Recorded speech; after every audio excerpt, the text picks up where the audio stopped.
નમસ્કાર. દિવસભરના તાજા સમાચારોમાં તમારું સ્વાગત છે.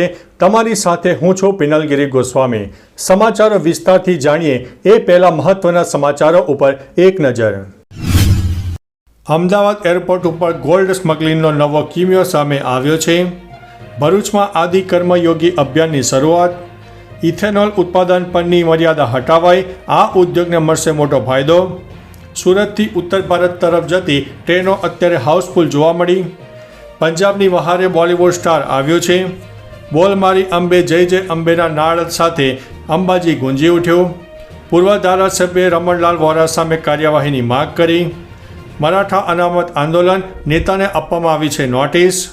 ફરી એકવાર સોનું ઓલ ટાઈમ હાઈ ઉપર પહોંચી ગયું. યુક્રેન યુદ્ધ મોદી યુદ્ધ છે તેવો અમેરિકાની આ વ્યક્તિએ જણાવ્યું છે. ધણેશ્વર મહાદેવ મંદિરનો મેળો શરૂ કરવામાં આવ્યો. છોટાઉદેપુરમાં ધામણી નદીના પુલની દિવાલ ધરાશાયી થઈ. ખેડબ્રહ્મા અંબિકા મંદિરે માય ભક્તોનો ઘોડાપુર ઉમટી પડ્યો છે. હવે મિત્રો સમાચારો વિસ્તારથી. સાબરકાંઠાના ખેડબ્રહ્મામાં અંબાજી માતાજીના મંદિરે મંગળા આરતીમાં પદયાત્રીઓની ભીડ નોંધાઈ છે. મંદિર ટ્રસ્ટના મેનેજર દિલીપસિંહ કુપાવતે જણાવ્યું છે કે ભાદરવી માસની એકમથી 9 સુધીમાં 3.5 લાખ યાત્રીઓ દર્શન કર્યા છે. 1 થી 7 સપ્ટેમ્બર ભાદરવી પૂનમના મેળામાં મંદિર પરિસરમાં ધજા અને 350 સંઘો સાથે આવેલા પદયાત્રીઓથી ગુંજી ઉઠ્યો. ભક્તોએ મંદિરના શિખર ઉપર 3200 ધજાઓ અર્પણ કરી હતી. મિત્રો, અન્ય મહત્વના સમાચારની વાત કરીએ તો છોટાઉદેપુરમાં ધામણી નદીના પુલની દિવાલ ધરાશાયી થઈ છે. છોટાઉદેપુરના પાનવડ ગામમાં ધામણી નદી પરનો રજવાડા સમયનો પુલ ભારે વરસાદથી ક્ષતિગ્રસ્ત થયો છે. પૂરને કારણે પુલની સાઈડની દિવાલ તૂટી ગઈ છે. 10 ફૂટથી વધુ પેરાફીટ ધરાશાયી થઈ અને પાછળની માટી ધસી આવી. સ્થાનિક તંત્રએ ભારે વાહનોની અવરજવર ઉપર પ્રતિબંધ કર્યો છે. પાનવડમાં લોકોને અવરજવરમાં મુશ્કેલીનો સામનો કરવો પડી રહ્યો છે. ભારે વાહનો રાયપુર થઈને વૈકલ્પિક માર્ગે જઈ શકશે. પુલનું સમારકામ શરૂ થશે. મિત્રો, અન્ય મહત્વના સમાચારની વાત કરીએ તો ધણેશ્વર મહાદેવ મંદિરનો મેળો શરૂ. સાબરકાંઠાના ઈડર તાલુકાના જાદક ગામમાં ધણેશ્વર મહાદેવ મંદિરે ત્રિદિવસીય મેળો શરૂ થયો છે. 3 સપ્ટેમ્બર સુધી ચાલનારા આ મેળાનો પ્રારંભ ભાદરવા માસના બીજા સોમવારથી થયો. પ્રથમ દિવસે વહેલી સવારથી ભક્તોની લાંબી કતારો જોવા મળી. ભક્તોએ શણગારેલા શિવજીના દર્શન કર્યા, માનતાના શ્રીફળ અર્પણ કર્યા. ડેપોલે નદી કિનારે આયોજિત આ મેળામાં ચકડોળ સહિતની વ્યવસ્થા કરી. રાજ્યભરમાંથી ભક્તો દર્શનાર્થે આવી રહ્યા છે. મિત્રો, અન્ય મહત્વના સમાચારની વાત કરીએ તો અમેરિકાના ટ્રેડ સલાહકાર પીટર નવારોએ રશિયા અને યુક્રેન યુદ્ધને મોદી યુદ્ધ ગણાવ્યું છે. તેમણે આક્ષેપ કર્યા છે કે ભારત સસ્તું રશિયન તેલ ખરીદીને તેને રિફાઇન કરીને ઊંચા ભાવે વેચે છે, જેનાથી રશિયાને યુદ્ધ માટે નાણાં મળે. નવારોએ ચેતવણી આપી છે કે રશિયા અને ચીન સાથે ભારતના સંબંધો વિશ્વ માટે ખતરનાક છે. તેમણે કહ્યું છે કે ભારતે રશિયા પાસેથી તેલ ખરીદવું બંધ કર્યું તો અમેરિકા તેના પર 25% ટેરિફ તાત્કાલિક હટાવી દેશે. મિત્રો, અન્ય મહત્વના સમાચારની વાત કરીએ તો ફરી એકવાર સોનું ઓલ ટાઈમ હાઈ ઉપર પહોંચી ગયું છે. સોનાના ભાવમાં ભારે ઉછાળો જોવા મળ્યો. 22 કેરેટમાં 200 અને 24 કેરેટમાં 210 રૂપિયાનો પ્રતિ 10 ગ્રામનો વધારો થયો. દેશમાં સોનાના ભાવ 22 કેરેટમાં 97,250 અને 24 કેરેટમાં 1,06,090 રૂપિયા પ્રતિ 10 ગ્રામ ટ્રેડ કરી રહ્યા છે.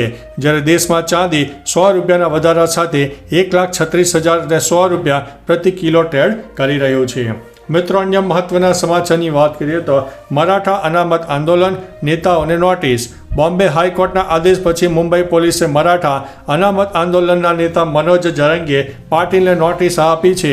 પોલીસે જણાવ્યું છે કે જરંગે પાટીલ અને તેમની કોર કમિટીએ આઝાદ મેદાનમાં પ્રદર્શન દરમિયાન નક્કી કરેલી શરતોનું ઉલ્લંઘન કર્યું છે. આ કારણે તેમને મેદાન ખાલી કરવા માટે કહેવામાં આવ્યું છે. મરાઠા અનામત મુદ્દે આંદોલન છેલ્લા કેટલાક દિવસોથી તેજ બન્યું છે અને કાયદો અને વ્યવસ્થા જાળવવા માટે પગલાં લેવામાં આવી રહ્યા છે. મિત્રો, અન્ય મહત્વના સમાચારની વાત કરીએ તો પૂર્વ ધારાસભ્યએ રમણલાલ વોરા સામે કાર્યવાહીની માગ કરી. બોગસ ખેડૂત બનીને ઈડરમાં જમીન ખરીદીને સોદાબાજી કરનાર ધારાસભ્ય રમણલાલ વોરા સામે બીજેપીના જ પૂર્વ એમએલએ પૂનમ મકવાણાએ ગાંધીનગર કલેક્ટરને પત્ર લખીને કાર્યવાહીની માગ કરી છે. વોરાએ ઈડરમાં મિત્ર દિનેશભાઈ પટેલને વેચેલી એને જમીન પોતાના દીકરા ભૂષણ અને સુરાગને વેચી. મકવાણાએ આ વેચાણની કિંમત આઈટી રિટર્નમાં દર્શાવાઈ છે કે કેમ તેની તપાસ અને ટેક્સ ચોરીના મામલે ફોજદારી કાર્યવાહીની માંગ કરી છે. મિત્રો, અન્ય મહત્વના સમાચારની વાત કરીએ તો હાલમાં ભાદરવી પૂનમનો મેળો અંબાજી ખાતે ચાલી રહ્યો છે. માઈ ભક્તો દર્શન માટે પગપાળા ચાલીને અંબાજી દર્શને આવી રહ્યા છે. લાખોની સંખ્યામાં માતાજીના દર્શન માટે માઈ ભક્તો ઉમટી પડ્યા છે. ત્યારે હવે મંદિરમાં માઈ ભક્તોનો થાક ઉતારવા ખાખીની સરાહનીય કામગીરીનો વિડીયો સામે આવ્યો છે. માઈ ભક્તો ભક્તિમાં રંગાયેલા જોવા મળ્યા છે. પોલીસ કર્મીએ માતાજીનો જય જયકાર કરતા માઈ ભક્તોએ માતાજીની જય બોલાવી હતી. મિત્રો, અન્ય મહત્વના સમાચારની વાત કરીએ તો પંજાબની વહારે બોલિવૂડ સ્ટાર. પંજાબમાં ભારે વરસાદને કારણે પૂરની વિકટ પરિસ્થિતિ સર્જાઈ છે. અનેક ગામો ઉજળી ગયા છે. લોકોના મૃત્યુ થયા છે. લાખો લોકો પ્રભાવિત થયા છે. આવા સમયમાં ફિલ્મી સ્ટાર પણ મદદ માટે આગળ આવી રહ્યા છે. હંમેશાની જેમ સોનુ સૂદ મદદરૂપ બન્યા છે. સાથે પંજાબી એક્ટર દિલજીત દોસાંતે 10 ગામોને દત્તક લેવાની જાહેરાત કરી છે. જ્યારે બોલિવૂડ એક્ટર સંજય દત્તે પણ પૂર પીડિતોને સહાય કરવાનો સંકલ્પ કર્યો છે. મિત્રો, અન્ય મહત્વના સમાચારની વાત કરીએ તો સુરતથી ઉત્તર ભારત તરફ જતી ટ્રેનો અત્યારે હાઉસફુલ જોવા મળી. નવરાત્રિ, દિવાળી અને છઠ પૂજા નજીક આવતા સુરતથી ઉત્તર પ્રદેશ અને બિહાર જતી ટ્રેનોમાં બુકિંગ હાઉસફુલ થઈ રહ્યું છે. નિયમિત અને વધારાની ટ્રેનો પણ સંપૂર્ણપણે ભરાઈ ગઈ છે. પરપ્રાંતીય મુસાફરોએ અગાઉથી બુકિંગ કરાવી લીધું હોવાથી માત્ર 4 દિવસમાં તમામ ટ્રેનો પેક થઈ ગઈ છે. દિવાળી અને છઠ પૂજા માટે વતન જતા લોકોને સમાવવા વધુ ટ્રેનો ફાળવવાની માંગ ઉઠી છે. મિત્રો, અન્ય મહત્વના સમાચારની વાત કરીએ તો ઇથેનોલ ઉત્પાદન પરની મર્યાદા હટાવાઈ છે. આ ઉદ્યોગોને મળશે મોટો ફાયદો. ભારત સરકારે શેરડીના રસ અને મોલાસીસમાંથી ઇથેનોલ ઉત્પાદન પરની મર્યાદા દૂર કરી છે. આ નિર્ણય 2025-26થી અમલમાં આવશે. સુપ્રીમ કોર્ટે 20% ઇથેનોલ મિશ્રિત ઇંધણને મંજૂરી આપ્યા બાદ આ પગલું ભરાયું છે. ખાંડ મિલો અને ખેડૂતોને તેનો મોટો લાભ થશે. જો કે સરકાર ઇથેનોલ ઉત્પાદનમાં ખાંડના ઉપયોગ ઉપર નજર રાખશે, જેથી વર્ષભર ખાંડની ઉપલબ્ધતા જળવાઈ રહે. મિત્રો, અન્ય મહત્વના સમાચારની વાત કરીએ તો ભરૂચમાં આદિ કર્મયોગી અભિયાનની શરૂઆત. ભરૂચ જિલ્લામાં આદિજાતિ સમુદાયના કલ્યાણ અને વિકાસ માટે જિલ્લા કલેક્ટર ગૌરાંગ મકવાણાની અધ્યક્ષતામાં ડિસ્ટ્રિક્ટ ઓરિએન્ટેશન વર્કશોપનું આયોજન થયું.